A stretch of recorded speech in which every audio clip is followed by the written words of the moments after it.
morning all student. Welcome back in our online session for maths. Maths 2 गणित भाग 2 में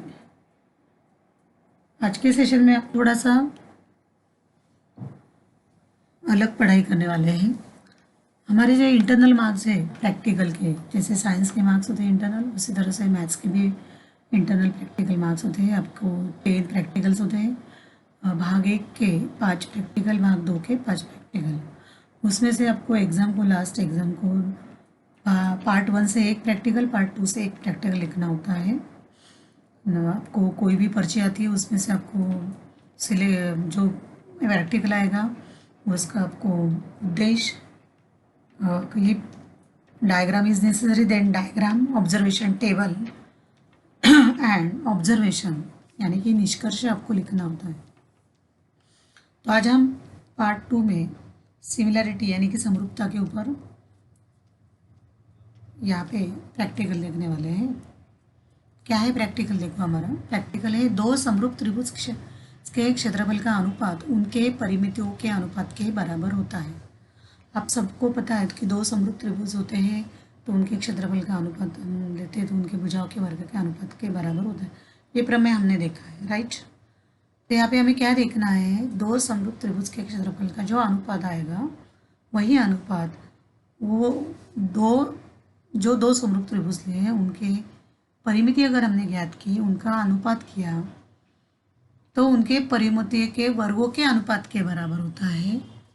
उनके परिमितियों के वर्गों के अनुपात के अनुपात के बराबर होता है। यहाँ पे वर्ग लिखना रहेगा। क्या लिखना है आपको? परिमितियों के वर्गों के अनुपात के बराबर। राइट डाउन हियर, वर्गों के, सॉरी यहाँ पे वर्ग लिखना रहेगा मेरे से। राइट डाउन हियर वर्ग।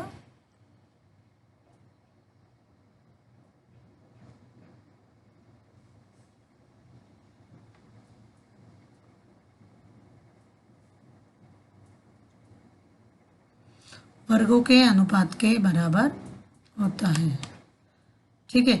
मतलब हम क्या करेंगे, पहले दो समरूप त्रिभुज लेंगे, उसके क्षेत्रफल का अनुपात निकाल लेंगे। जो भी आया, सपोज 1/2 आया, फिर उन तीनों भुजाओं का मान निकाल लेंगे और तीनों भुजाओं का योगफल करके यानी कि परिमिति के उनका वर्गों का अनुपात ज्ञात करेंगे तो बराबर 1/2 ही आना चाहिए। वही प्रैक्टिकल हम यहाँ पे करने वाले हैं। अगेन मैं बोल रही हूँ, दो समरूप त्रिभुज के क्षेत्रफल का अनुपात उनके परिमितियों के वर्ग के अनुपात के बराबर होता है। आपको प्रैक्टिकल बुक अलग से करनी है, अगर मार्केट में मिल रही है डायरेक्टली मार्केट से, प्रगति बुक से आप ले लो। उसमें डायरेक्टली आपको डायग्राम निकालना और ऑब्जर्वेशन टेबल डायरेक्टली भरना है। हमें क्या क्या सामग्री लगने वाली है यहाँ पे देखो।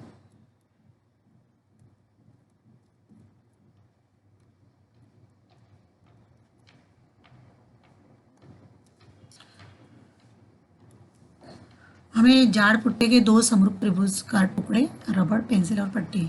आपको एक्टिविटी में क्या करना है, दो ड्राइंग से, पेंसिल से पुट्टे के ऊपर दो त्रिभुज निकाल लेना है। समरूप त्रिभुज कैसे निकालना पता है ना आपको? उनकी भुजाओं का अनुपात समान आना चाहिए। जैसे आपने पहला त्रिभुज निकाला 2, 3, 4, बराबर है। पहली भुजा 2, एक बेस 3 और एक भुजा 4 है। तो दूसरी जो भुजा होगी उसका 2 से 4, 3 से 6 और 4 से 8 करना है, मतलब डबल करना है। वैसे दो समरूप त्रिभुज आपको काट के निकाल लेना है। फिर आपको रबड़ लगेगी, पेंसिल लगेगी और पट्टी लगेगी। इस साथ में आपको साहित्य लगेंगे, ओके। कृति क्या करनी है आपको, वो जो दोनों त्रिभुज बनाएंगे उनको नाम दे देते हैं हम लोग ABC और त्रिभुज PQR। फिर मैं क्या करूँगी, पहले त्रिभुज का आधार और ऊंचाई पेंसिल से लिख लूँगी स्केल की सहायता से कितनी है, और उनका क्षेत्रफल ज्ञात कर लूँगी। ABC का भी आधार ऊंचाई लिख लूँगी, PQR का भी आधार ऊंचाई लिख लूँगी। तो दोनों त्रिभुज का क्षेत्रफल ज्ञात कर लूँगी अलग अलग से मैं, और अब कैलकुलेशन होगा मेरा ये। दोनों त्रिभुज के क्षेत्रफल का अनुपात ज्ञात करेंगे, ओके। फिर उनका अनुपात लूँगी मैं, आपको अनुपात लेना है और दिए गए सारणी में सभी आधार, ऊंचाई, क्षेत्रफल का अनुपात लिखना है। दोनों त्रिभुज के लिए अलग अलग कॉलम दिए हैं। देखो अभी फिर उसके बाद पट्टी से दोनों त्रिभुज की भुजाओं की लंबाई माप ज्ञात करके बाजू में लिख लो तीनों भुजाओं का माप। देखो सपोज एक दो त्रिभुज के टुकड़े हैं, एक ABC एक PQR, आपको खुद को काटने हैं। जैसे ABC में BC मेरा आधार 4 है, ये मैंने जानबूझकर समकोण त्रिभुज लिए हैं कि आपको समझने के लिए। समकोण त्रिभुज होने के कारण क्या हुआ, ये AB उसकी लंबा ऊंचाई हो गई, PQ उसकी लंबा ऊंचाई होगी, तो आपको ऊंचाई आसानी से समझ में आएगी, इसलिए मैंने समकोण त्रिभुज लिए। तो ये उसका आधार 4 है और ऊंचाई 5 है, इसका आधार 8 है और ऊंचाई 10 है। ये दोनों समरूप त्रिभुज है, उनके भुजाओं का अनुपात ज्ञात करेंगे तो बराबर आपको समझ में आएगा। बराबर 1/2 अनुपात आएगा सबका, 5 दूनी 10, 6 दूनी 12, 4 दूनी 8। तब ये मुझे ऑब्जर्वेशन टेबल में लिखना है। ऑब्जर्वेशन टेबल में कैसे, देखो सामने ये आपका ऑब्जर्वेशन टेबल दिया है नोटबुक में, टेक्स्ट प्रैक्टिकल बुक में। ये सारणी 1 है, सारणी 2 है, इस परिमिति के लिए, ये क्षेत्रफल के लिए। ये पहला जो कॉलम दिख रहा है आपको 1 2 3, ये क्षेत्रफल के लिए है। यहाँ पे आपको नमूना उदाहरण दिया है 3 4, उसका क्षेत्रफल लिया है मैंने। यहाँ पे एक्चुअल में मैंने जो कृति की थी वो लिया है मैंने, आधार 4 ऊंचाई 5, उसका क्षेत्रफल क्या आएगा, A1 बराबर 1/2 गुणा 4 गुणा 5, 2 से 4 को भाग देंगे, 2 दूनी 4, 5 दूनी 10। ओके, तो इस तरह से मेरा क्षेत्रफल A1 जो पहले त्रिभुज का है ABC का 10 आया, 10 सेंटीमीटर का वर्ग लिखना है आपको। यहाँ पे दूसरा जो त्रिभुज है PQR का, मैंने आधार 8 लिया था, ऊंचाई 10 ली थी मैंने, 1/2 गुणा 8 गुणा 10 यहाँ पे लिख लिया। A2 बराबर क्या करना है आपको,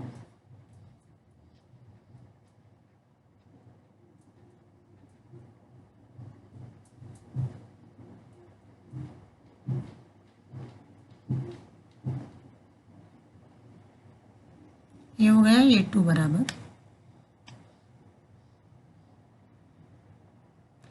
और ये है अपने पहले त्रिभुज का A1।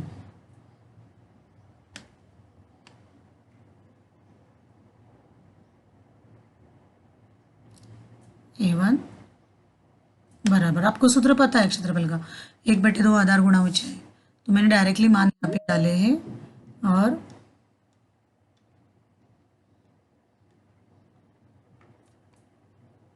ओके, फिर क्या होगा, इसे 2 से भाग जाएगा, 2 चौका 8। ओके, ये 40 आया, ये कितना है 10, पहले त्रिभुज का क्षेत्रफल 10, दूसरे त्रिभुज का 40, उनका अनुपात लिख रही हूँ मैं, A1/A2 बराबर में, मेरा ये ऑब्जर्वेशन है, ये आपको उदाहरण के तौर पे दिया है, आपका अलग लेना पड़ेगा, नहीं तो ये लिखा तो भी चलेगा प्रैक्टिकल बुक में। 10/40, 0 0 कैंसिल, 1/4 हो गया। ओके, अभी मुझे परिमिति ज्ञात करनी है। मैंने तीनों त्रिभुज के माप ज्ञात कर लिए। पहले का आधार तो ऑलरेडी मेरा 4 था।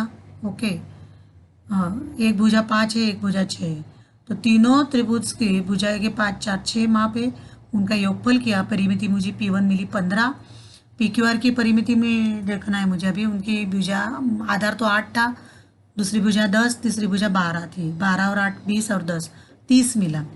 तो मैंने दोनों परिमितों का अनुपात ज्ञात करना है मुझे, वर्ग लेकर, P1 वर्ग बटे P2 वर्ग, P1 वर्ग बटे P2 वर्ग बराबर, मान डाला है मैंने 15 का वर्ग बटे 30 का वर्ग बराबर, भाग देने पर 15 का 15, 15 दूने 30, 1 का वर्ग 1, 2 का वर्ग 4, तो मुझे अनुपात कितना आया वापस, 1/4 ही आया, 1/4 लगे। तो आप यहाँ पे मैंने वर्ग नहीं किया, पहले भाग दे दिया, 15 का 15, 15 दूने 30, तो 1/2 का मैंने अनुपात वर्ग निकाला है, 1/4 हो गए, 1/4 हो गए। ओके, तो ये क्षेत्रफल का अनुपात भी 1/4 आया, परिमितों का वर्गों का अनुपात भी 1/4 आया। तो मेरा ऑब्जर्वेशन क्या होगा, निरीक्षण, निष्कर्ष में लिखूंगी, दो समरूप त्रिभुज के क्षेत्रफल का अनुपात उनके परिमितों के वर्गों के अनुपात के बराबर होता है। यही आपको प्रैक्टिकल बुक में लिखना है। आपका प्रैक्टिकल क्रमांक 1 होगा, प्रैक्टिकल बुक ले लेना है, खरीद लेना है। अगर आपको लग रहा है कि अलग से टुकड़े बनाकर आप अलग से ऑब्जर्वेशन करना चाहें तो आप अलग ऑब्जर्वेशन कर सकते हैं। Thank you.